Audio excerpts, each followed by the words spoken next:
பாபத்தை பொசுக்கிப் பாரெலாம் சிறப்புறவே ஓம் சௌம் சரவணபவ ஸ்ரீம் ஹ்ரீம் க்ளீம் என்றும் க்ளௌம் சௌம் நமகவென்று சேர்த்திடடா நாள்தோறும் ஓமிருந்து நமக வரை ஒன்றாகச் சேர்த்திடடா.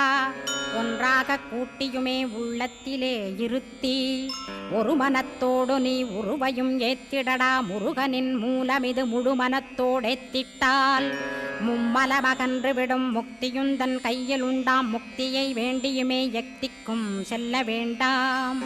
முருகன் இருப்பிடமே முக்தித்தலமாகும் அப்பா. ஹிருதயத்தில் முருகனை இருத்திவிடு இக்கணமே. இக்கணமே மூலமந்திரம் ஏத்திவிடு ஏத்திவிடு. மூலமதை ஏத்துவோர்க்கு காலபயம் இல்லையடா. காலனை நீ ஜெயிக்க கந்தனை பற்றிடடா. சொன்னபடி செய்தால் சுப்பிரமணிய குருநாதன் தன்னொளி பெருஞ்சுடராய் உன்னுள்ளே தானிருப்பான். ஜெகமாயை ஜெயித்திடவே